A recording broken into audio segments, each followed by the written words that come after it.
Yourself, the most fearless show in sports. Coming up, we'll tell you if Odell Beckham Jr. has already become a huge distraction in Cleveland. We start today with the NBA Finals. Strength in numbers is the Warriors' greatest strength and greatest weakness. Sounds crazy, but let me explain. Last night, the Warriors put an exclamation point at the end of the slogan that has defined them since Steve Kerr took over as head coach in 2014. In Golden State's 5-point victory in Game 2 of the NBA Finals, it was nearly impossible to name the Warriors' most important or valuable player. Despite injuring his hamstring and sitting out most of the fourth quarter, Klay Thompson led the Warriors in scoring with 25 points. Draymond Green was Draymond Green, posting 17 points, 10 rebounds, and 9 assists. Boogie Cousins started, played 28 minutes, and recorded 11 points, 10 rebounds, and 6 assists. The Raptors focused seemingly all of their defensive energy on Steph Curry, which allowed Klay, Dre, and Boogie to get easier buckets. And Andre Iguodala knocked down one of the ballsiest game-deciding shots ever. I've never been more impressed by the Warriors than I was last night. In fact, I believe their 2019 playoff run will be what we will remember about the Golden State dynasty. This is a group of hardened champions headed toward their fourth championship in 5 years. They're the Patriots of basketball. The only knock you can make against the Warriors is they have one too many numbers. Kevin Durant.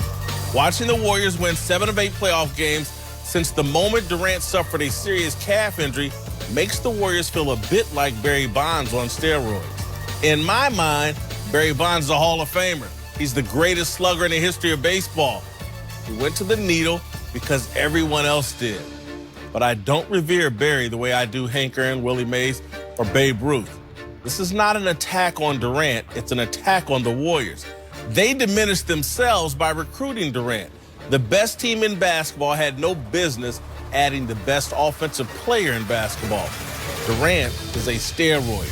He's expected to return for Game 3 or 4 of this series, which means the NBA Finals ended last night.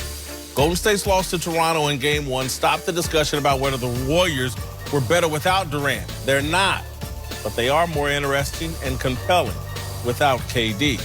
Vulnerability is attractive and exciting. Vulnerability makes a competitor dig deeper. That's what we witnessed last night in Toronto. The Durantless Warriors showed a level of grit and toughness that earned a deeper level of respect. They can't get that with Durant on the court. All right, joining the desk now, Fox Sports NBA analyst Jim Jackson and Rick Bucher of Bleacher Report. Marcellus, I'll start with you.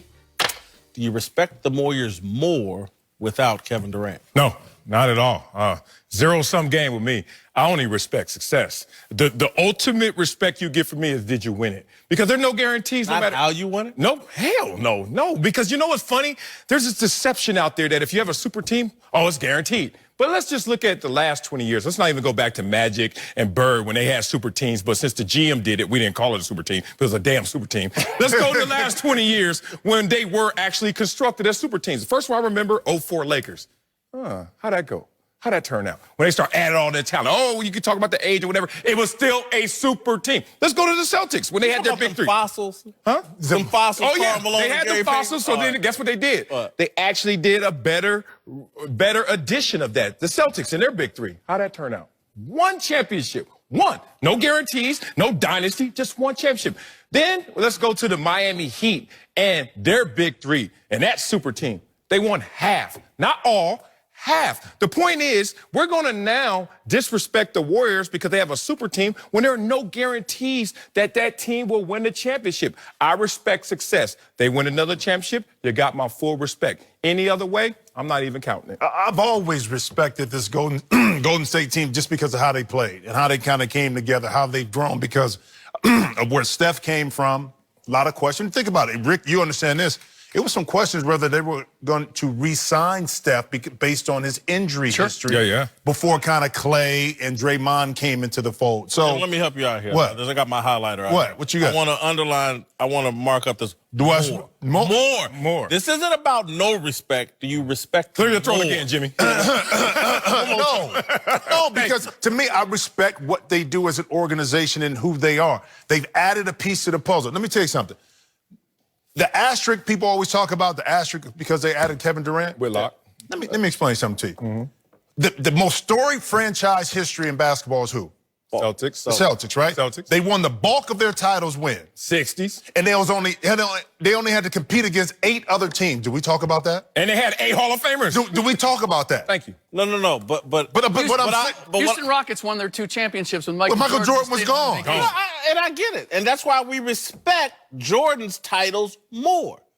And that's why, again, then the Houston Rockets, too. Then and again, there's a reason why. Look, if Bill Russell had won 11 titles during this era when there are 30 teams, we would respect him more. But why do they still hold up Boston as the best? I mean, they always go back to the Celtics, but they forget. No. Yes, they do. They always go back to teams that dominated. It's even like the UCLA teams of the 70s, when there's only 32 teams or whatever, 24 in the NCAA tournament. So they always go back to, remember when they won it here? They hold them to a higher respect. And that's the same thing I'm saying. No. I think the Boston, it's a nice play, but again, Michael Jordan is more respected. Thank you. He's more respected than Bill Russell and that 72-win Chicago team. That's because it's our era right now. You just said Babe Ruth in your Whitlock. Yeah, you said Babe Ruth. He didn't get to play against everybody. I agree. So why you put Babe Ruth in there? So you doing his nice play. I'm just saying, not on steroids. And this Golden State team is on steroids. I don't know what's with today. What? I have had to listen to Skip discount Kawhi Leonard. Okay. I've had to listen to Colin discount this year's championship because of injuries. I'm not even sure where that's exactly. And now I have to hear you disrespect the Warriors and Kevin Durant. Look, you saying I respect them, just not that much. That is a form of disrespect. Come on, Whit. No. Do you respect the Warriors more without Kevin Durant? Yes. And it's like Marcella's sitting there, I don't care how you win. I don't. Let's apply that to boxing. The guy that knocks out a guy as opposed to the guy that wins on point, you don't respect the knockout outers more. How you do it matters. There's no 2 ways to win in basketball. There's only one. Score. Don't try and give me that example. That wasn't even analogous. Move on. We wouldn't be talking about the Warriors without Kevin Durant. They wouldn't have all the championships that they have without Kevin Durant. Why? You look confused. Because he happened to be the Finals MVP the last 2 years. That's why. You know they won one before he got there. I know they did. They also lost one. one. And they should have won a second one. Oh, should have. If Draymond hadn't But they won one without Kyrie Irving and Kevin Love, and they lost one without Draymond Green and Andrew Bogut and Andre Iguodala's hamstring. I mean, look, they won 7 of 8 games without this dude. Who? And again, Who were they without playing? Durant. Yeah, they played Portland. Why don't they're in the NBA Finals? I know who they were playing last night, Toronto, in the NBA Finals. And Toronto gave that game away. That they was there for the taking. Oh, that's right. Okay. They did. They didn't win it. No, but here's the thing about Toronto. Think about you want to talk about disrespecting somebody. You just disrespected the Warriors. The Warriors left. They didn't win it. They gave it. Raptor wide open. The Raptors did not get back on defense as a result of missing shots. So the Raptors had every opportunity to win that game last night. And they lost it. Because Andre Iguodala has the biggest fair going. No. Hold on, wait. No, I got to get to this. We're talking about the ballsiest shot. That was the most boneheaded shot you could possibly take. Go.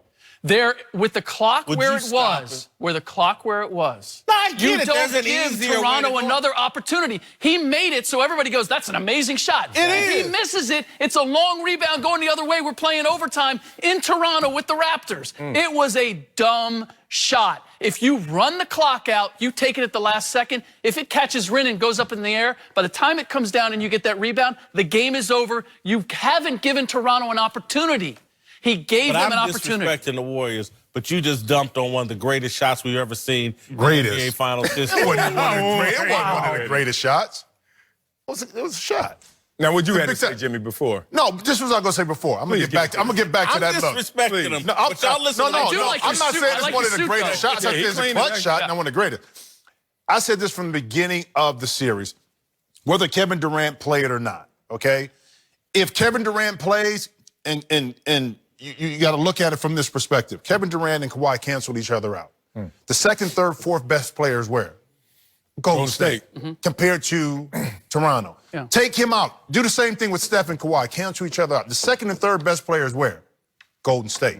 At the end of the day, that's how you win games, and that's who steps up. Are you going to really rely on Siakam and Gasol to really play like they played in Game 1? You know where Clay, you know where Steph, you know exactly where Draymond is going to be in this series. So to me, it's not a surprise, it's not a disrespect. I expected Golden State to be able to go in Toronto and win one game because they have the second, third best players on their team. Yeah, the thing I really have an issue with, grander than this conversation, is really the thesis of what you're saying, which is roster construction can actually be used against you. When millions of dollars are poured into scouting, millions of dollars are poured upstairs in management to build the best and most powerful roster. But then there's a tipping point where actually that's going to be deemed to undermine your respect, and some are going to put an asterisk by your success.